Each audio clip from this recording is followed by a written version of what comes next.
naman na naunawaan nyo ang pagkakami ng kalendaryo, ngayon lalagay natin ang mga araw at buwan sa kalendaryo. Okay ba yun mga bata? Mabuti kung gano'n.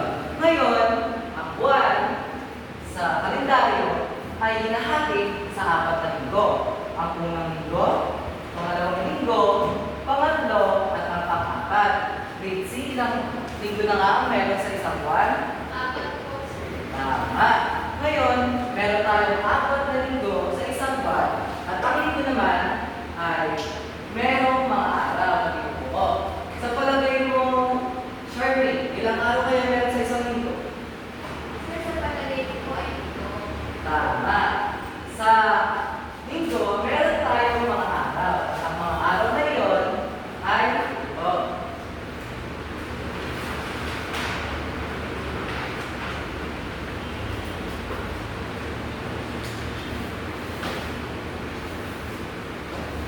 Ang mga araw sa isang linggo. Basahin nga ng sabay-sabay mga bata.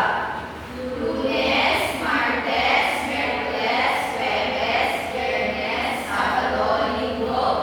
Mahusay. Ngayon, upang mas maunawaan nyo ang mga araw sa isang linggo, ay may inihanda akong awitin sa inyo mga bata. Ngayon, ang awitin nito ay tinatawag na pinuto. Ngayon, ako muna ang unang kakanta sa awitin ito at pagkatapos ay sabay-sabay na tayo. Okay ba yun? Oo. Ngayon, bigyan nyo nga ako ng 3 palakpak kung kayo handa na. Okay. Ngayon, ilipit ko muna ang awitin.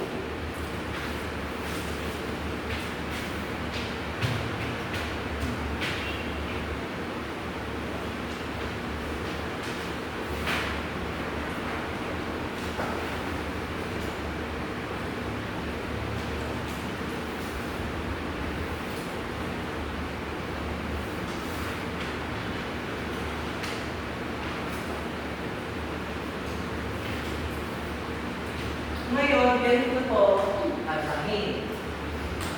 7, 7, 7, 7, 7 ang mga araw sa loob ng isang linggo. Pagkatapos nito, ito naman ang ating gagawin. Linggo, Lunes, Martes, Miyerkules, Huwebes, Biyernes, at ang Sabado. At pagkatapos nun ay susunod natin gawin ito. Ang mga araw sa loob ng isang linggo, halina at awitin natin ito. Ang mga araw sa loob ng isang linggo, at ulitin lang natin ang ginawa natin dito kanina. Okay ba yan mga bata? Opo. Ngayon, maaari lang tumayo at sabay-sabay natin awitin ang awitin ito. Ngayon, 1, 2, 3, go! Pito, pito, pito, pito, pito, ang mga araw sa loob ng isang linggo. Linggo, Lunes, Martes, Miyerkules, Huwebes, Biyernes, at ang Sabado. Ang mga araw sa loob ng isang linggo. Halina at awitin natin ito. Ang mga araw sa loob ng isang linggo. Linggo, Lunes, Martes, Miyerkules, Huwebes, Biyernes, at ang Sabado. Ang mga araw sa loob ng isang linggo. Ang araw sa loob ng isang linggo. Umiilang tayo ng pito. 1, 2, 3, 4, 5, 6, 7. Okay, mahusay mga bata. Kung nagustuhan nyo nga ang ating pinag-tower awitin. Ngayon, base sa ating binanta, ay may inihanda ang mga katanungan. Okay ba yun mga bata? Opo. Okay ba yun mga bata? Opo. Ngayon, base sa ating binanta kanina, ilang araw kaya ang meron sa isang linggo? Ay, Ito po. tama. Tayo ay may 7 araw sa isang linggo. Eh kung may 7 araw tayo sa isang linggo, pang ilang araw kaya, Martes, Ritzy, ikaw nga, pang ilang araw kaya ang Martes? Pangalawa or Tama. Ang Martes o araw ng Martes ay pangatlo sa isang linggo. Ngayon mga bata, na nalaman nyo na ang mga araw sa isang linggo, tayo naman ay tutungo na sa mga buwan sa kalendaryo. Okay ba yun? Opo. Mabuti yung ganon. Ngayon, ang buwan sa kalendaryo ay meron tayong 12 buwan sa kalendaryo. Magbigay ka nga ng isa kung alam mo magbigay ka nga ng isang buwan sa isang taon, Sheila. Sir, Enero po. Tama. Ang Enero ay isa sa 12 buwan sa isang taon. Ngayon, ang mga buwan sa loob na isang taon ay ang Enero, Pebrero, Marso, Abril, Mayo, Hunyo, Hulyo, Agosto, Setyembre, Oktubre, Nobyembre at Disyembre. Ngayon, ilang buwan na lang meron sa isang taon, Charmaine? Sir, Tama, ilang ginagawa. Ngayon, ang buwan na Enero at Marso.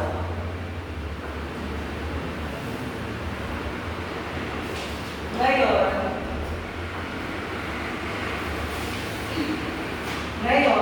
ang buwan na Enero, Marso, Mayo, Hulyo, at Oktubre ay mayroong 31 araw. Ilang araw na nga ang meron kung binanggit yung mga buwan, mga bata? 31 araw. Tama. Ang 31 araw o ang mga buwan na may 31 araw ay ang Enero, Marso, Mayo, Hulyo, Setyembre, at Disyembre. Oktubre at Disyembre. Ngayon naman, mga bata, ang buwan ng Abril, Hunyo, Agosto, at Setyembre at Nobyembre naman ay merong 20 araw. Ngayon, ilang araw na nga meron sa mga buwan na binanggit ko, Joanne? 12. At mali. Meron tayo ang 20. Mali. Meron tayo 30 na araw sa mga araw na yun. Ngayon, ang buwan ng Pebrero, ang buwan na ito, ang merong 19 na araw, kung ito ay leap at kung hindi naman meron ito 12 ay 18 araw.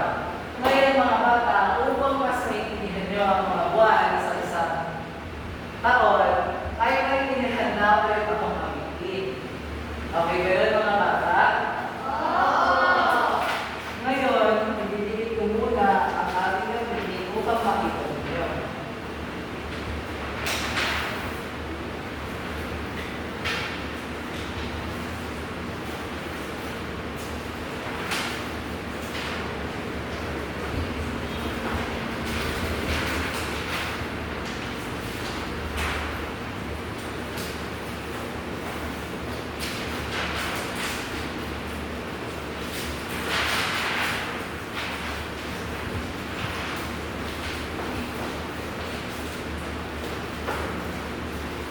Ngayon, ito ang ating nakabutin. Pinagdagat itong mga buwan sa isang taon. Basahin niya yun ang sabay-sabay mga bata.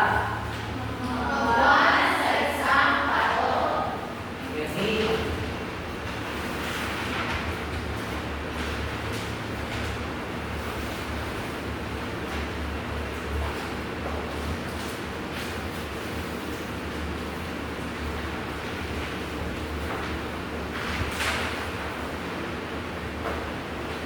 ngayon, katulad kanina,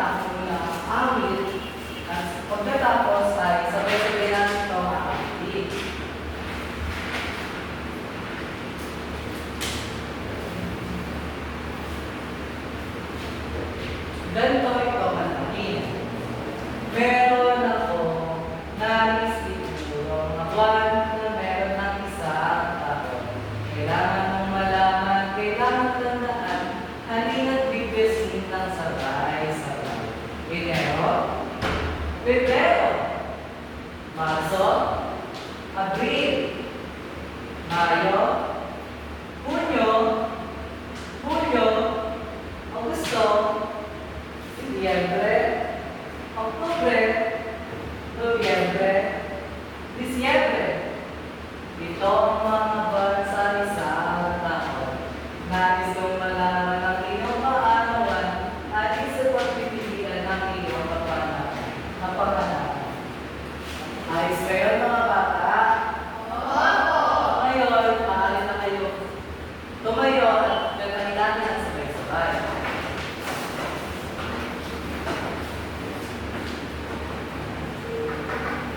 Meron akong nais ituro mga buwan na meron ng isang taon. Kailangan mong malaman, kailangan tandaan, halina't bigbesin ng sabay-sabay. Enero, Pebrero, Marso, Abril, Mayo, Hunyo, Hulyo, Agosto, Setyembre, Oktubre, Nobyembre, Disyembre. Ito ang mga buwan sa isang taon. Nais kong malaman ang iyong kaarawan at isang pagpipilian ng iyong kapanganakan. Magaling mga bata, bigyan nyo nga ng ang iyong sarili. Ngayon, makalaki mo. Katulad kanina, pagkatapos natin kumanta, ay may pinahanda ang mga kapalaman. Ngayon, base sa ating pinanta, ilang buwan na nga ang meron sa isang taon, Gina? Tama. Tayo ay may 12 buwan sa isang taon. Kung meron tayo 12 buwan sa isang taon, pakilan kaya ang Setyembre? Jacqueline? Ang si Siyempre po ay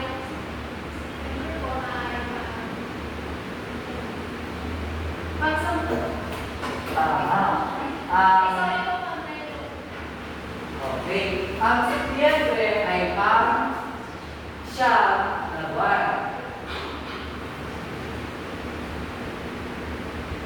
Ngayon, kung pang siyam na buwan ng Setyembre, pakilan kaya buwan ang Marso?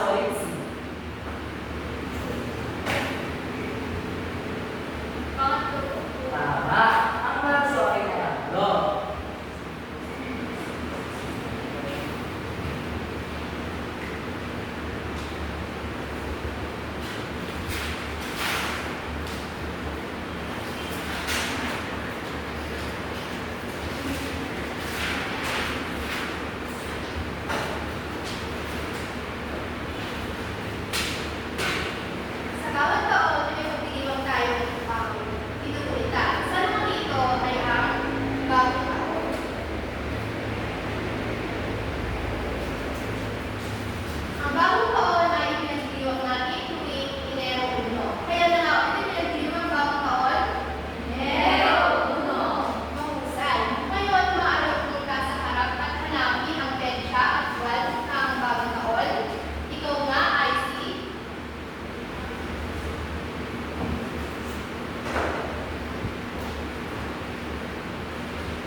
advance sa kalendaryo, ay meron akong inahandang aktibidad. At ang aktibidad na ito ay tinatawag na kalendaryo mo, protektahan mo. Ngayon, ang aktibidad natin ay makahati sa dalawang grupo. Ito ang unang grupo at ang pangalawang grupo. At ang bawat grupo ay merong 3 miyembro. Ngayon, ang 3 miyembro na yun ay pipili na leader at sila ang bibigyan ko ng kalendaryo upang tignan ang petsa dito at pagkatapos ay ibubulong niya ito sa mga miyembro niya at unahan sila magsulat sa pisara. Malinaw ba mga bata? Okay, maaari nang tumila dito ang dalawang grupo.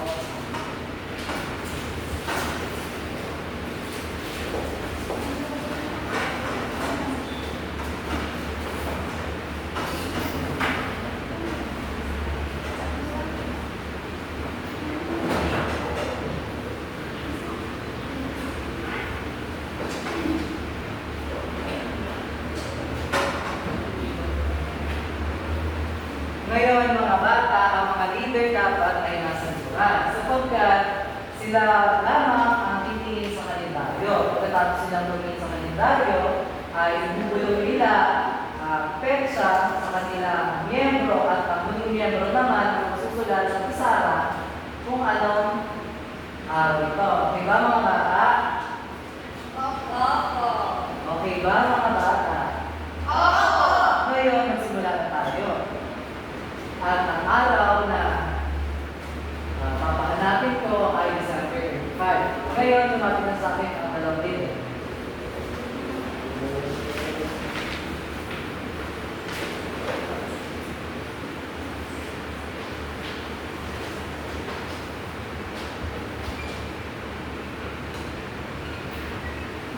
Okay, magkauna ang unang grupo. Ngayon, pumunta ulit ang leader sa akin at bibigyan ko kayo ng petsa.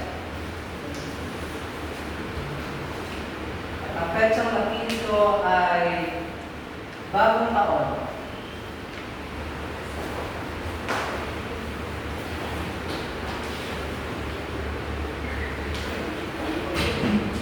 Sino kaya ang naunang grupo? Gamit sa kanila. Yung pangalawang Ang pangalawang grupo ang unang tapos. Ngayon, ito na ang huling petsa na ibibigay ko. At ang unang makakapaglagay na petsa sa pisara ay ang panalo. Ngayon, ang petsa na ibibigay ko ay ang araw ng patay.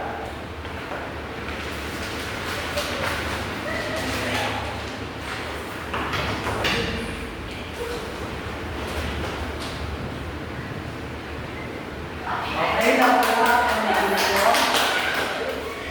Bigyan nyo man ng palakpak ang unang grupo.